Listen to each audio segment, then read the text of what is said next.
저번에도 한번 이야기했는데 한번 또 나온 기사가 있어가지고 미국의 중국산 선박 과징금 도입이 글로벌 해운 시장에 미치는 영향 분석 내용입니다. 2025년 미국 정부가 검토 중인 중국산 선박에 대한 과징금 정책은 단순한 무역 규제를 넘어 글로벌 해상 물류 전반에 상당한 충격파를 줄 수 있는 조치로 분석됩니다. 특히 유럽, 미국 간 특수화물 수송에 특화된 해운사 아틀란틱 컨테이너 라인은 이 정책이 시행될 경우 미국 시장 철수라는 최악의 시나리오를 경고했습니다. 여기가 해운사예요. 근데 중소형 해운사인데 이탈리아 회사는 아마 그 스웨덴에 본사가 있을 거예요. 여하튼간에 유럽에 있는 회사입니다. 근데 이 회사가 중국산 선박에 대한 과징금 정책이 수행될 경우 미국 시장 철수라는 최악의 시나리오로서 경고를 했다고 합니다. 이런 이슈가 있어가지고 요 이슈에 대해서 좀 살펴볼게요. 과징금 정책. 미국 무역대표부는 2024년 말 발표된 보고서를 바탕으로 중국 조선 산업의 보조금에 따른 불공정 경쟁을 이유로 미국 입항 중국산 선박에 대한 고율 과징금 부과를 검토 중에 있습니다. 검토 중에 있다. 근데 시행될 수 있다는 얘기죠. 이게 뭐냐면은 되게 웃긴 게 중국 소유 선박 아니면 뭐 중국에서 건조된 화물선, 비중국 소유 선박, 보유 선박 중 일부가 중국 조선소에서 건조된 경우. 그러니까 이게 소유가 아까 전에 그 요 회사 있잖아요. 요 아틀란틱 컨테이너 라인 요 회사가 이탈리아, 스웨덴을 거점으로 두고 있는 회사인데 해운사인데 중소.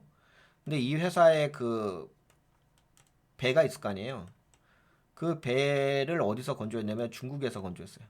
그러니까 중국에서 건조한 배가 미국에 있는 항만, 미국에 있는 항구, 이 여기를 이용할 적에 뭘 내냐면은 운임 뭐 항만 이용료를 내겠죠.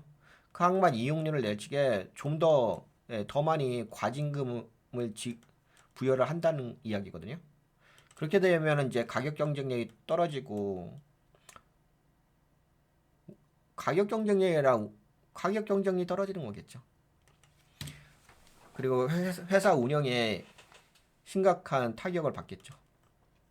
근데 이제 되게 웃긴 게 그거잖아요. 그냥 중국에서 건조된 배를 구매를 해가지고 그 구매한 주체가 중국 배도 아니고 이탈리아, 스웨덴 배인데 그 배가 미국의 항만이라든지 항구 거기를 이용을 할 적에 과징금을 부여한다는 것 자체가 좀 이상하지 않나요?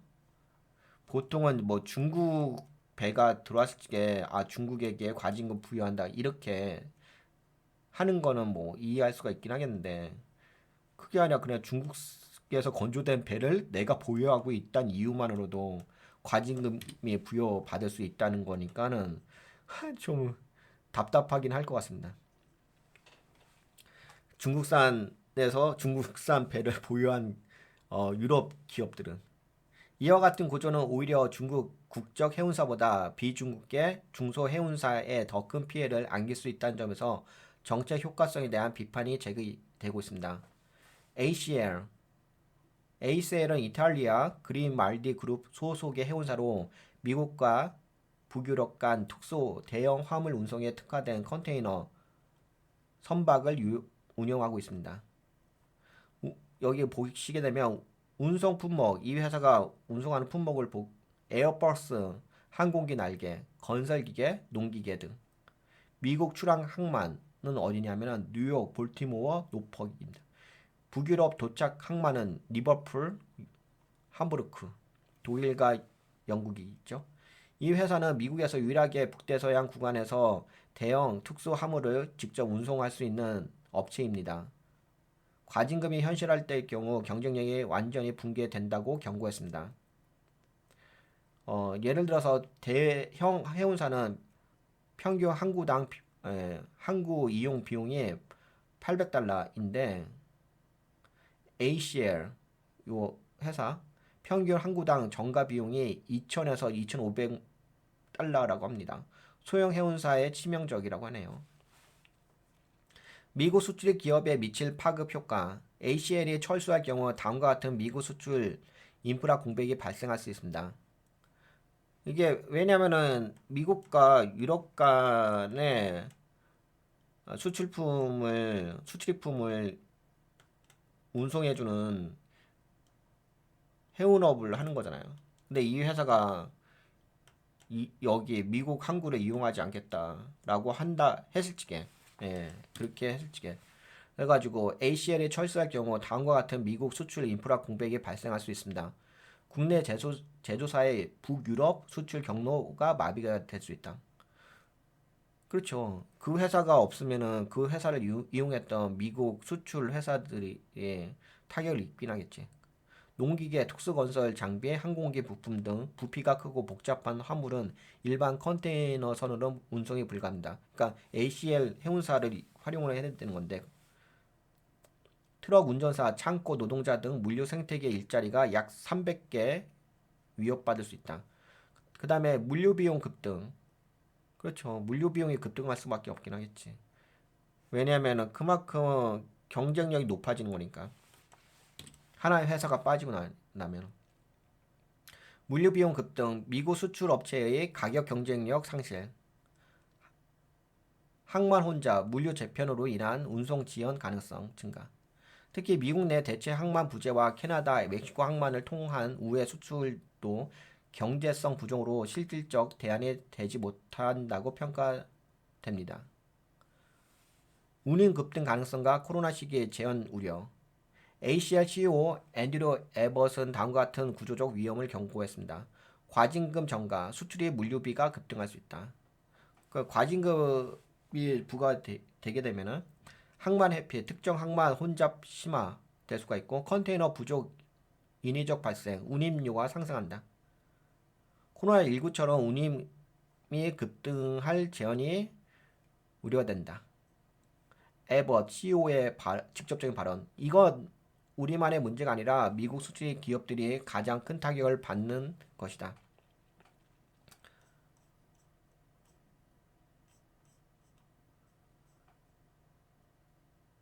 그래서 이런 이제 그리고 볼까요? 계속. 네, 미국 조선업 부활이란 명분과 현실 간의 괴리. 정책의 공식 명분은 국내 조선업, 그러니까 국내라고 한다면 미국이에요. 국내 조선업 육성이지만 실질적인 상업 선박을 지을 수 있는 여력이 미국 내에서는 부족하다는 것이 현실입니다. 미국 조선소 군함 중심으로 생산하고 있습니다. 건조 비용 군함은 약 25억 달러, 상업 선박은 7천만 달러에서 8천만 달러. 그래서 군용 선박 주문이 우선이다. 미국 조선소는 민간 화물서 건조가 불가능하다. 그래서 ACL은 미국 조선소의 발주를 요청했으나 7년 이상 대기 및 수용 불가 통보를 받았다. 따라서 중국산 선박 의존은 불가피한 선택지였다는 점이 업계에서는 공감대를 얻고 있습니다. 그러니까 미국 조선소에다 의뢰를 하려고 했었는데 미국 조선소에 의뢰해봤자 7년 이상 대기를 해야 되고 수용 불가 통보를 받았다고 하니까는 그래서 어쩔 수 없이 중국에게 의뢰를 했다는 거지. 선박 건조에 대해서. 향후 시나리오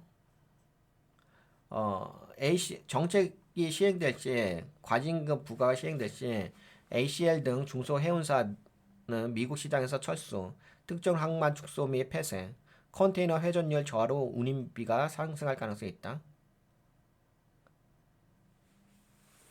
그리고 MSC 많이 들어보셨죠? 세계 1위 해운사도 일부 항만 폐쇄 가능성을 공식 언급했으며 향후 대형 해운사 중심으로 항로 재편이 불가피할 것으로 예상됩니다.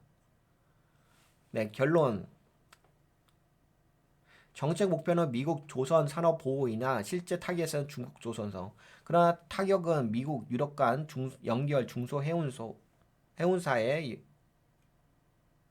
타격을 입을 수 있다. 원래는 이제 타격을 주려고 했던 것은 중국 조선소에 타격을 주려고 했었는데, 그러니까 그리고 중국 해운사들은 더 다양한 항만 전략으로 분산이 가능하다. 결국에 이러한 것은 이런 과징금 부과는 미국 수출입 기업과 해운 생태계가 더 큰 피해를 보게 되는 구조입니다. 따라서 정책 설계가 구조적으로 미흡하고 조선업 육성을 위한 전략과 해운 산업 보호 간 균형 조정 필요성이 제기되고 있습니다.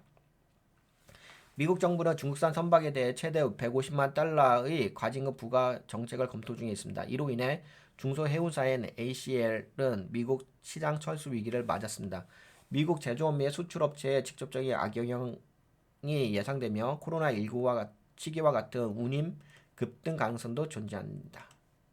미국 조선업 현실상 상업 선박을 단기간에 확보하기 어려워 정책 실효성에 대한 재검토가 필요하다. 이런 이야기인데요. 이런 주제인데 요걸 여러분들하고 함께 공유했잖아요. 그래서 저런 내용으로 저런 소식에 의해서 한국 시장에 어떤 영향을 미칠 것인지 그거 좀 살펴봤거든요.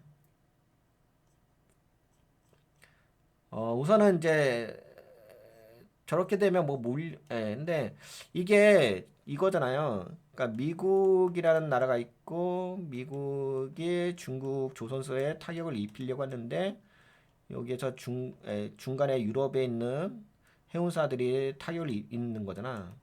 그래서 왜 그러냐면 중국에서 건조된 배를 활용하니까 그러면 결국에는 한국도 조선 배를 만들 수가 있잖아요. 그러면 오히려 한국이 수혜를 받을 수 있다고 볼 수 있는 거죠. 그치? 한국 조선소에서 만든 배는 과징금을 부과받진 않잖아. 그런 원리입니다. 그래서 뭐 이런 소식을 인해 가지고 뭐 최근에 조선소 관련된 종목이 많이 올라갔죠. 그래서 뭐 현대 미포조선, 삼성중공업 만약에 이게 아직까지 시행된 건 아니거든요. 만약에 시행되게 되면은 다시 뭐 수혜를 볼 수 있다 이렇게 보는 거예요. 그리고 항만 자동화 로보틱스 물류 산업 쪽으로 하는 기업들 항만 혼잡 심화되고 항만 자동화 수요가 필요하기 때문에 그 관련 업종들이죠. 물류 IT 및 공급망 솔루션, 운임 급등 및 루트 재편, 그래서 물류 최저가 솔루션이 필요하다는 거. 그래서 관련 기업들. 만약에 한국에서 뭐 배를 더 건조할 수 있는 기회가 주어지게 된다면 철강 기재재 납품 기업들도 수혜를 받을 수가 있긴 하겠죠. 피해가 예상되는 산업 섹터는 자동차 완성차 및 부품, 가전기계, 해운사.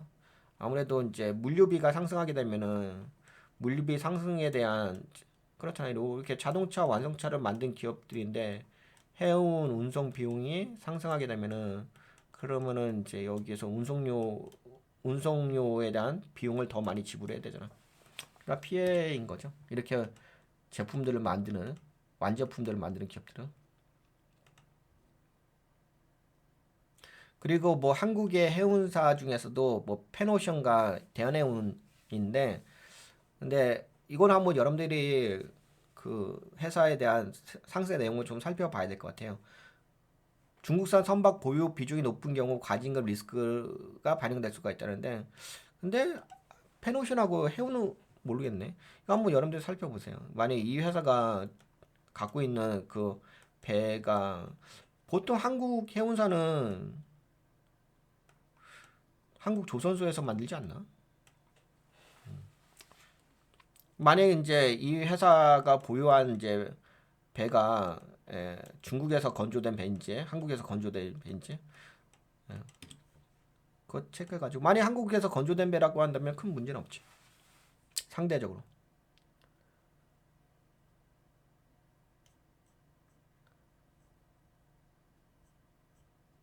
네 그렇습니다. 여기까지 함께 이야기해 볼까요? 이 내용에 대해서는.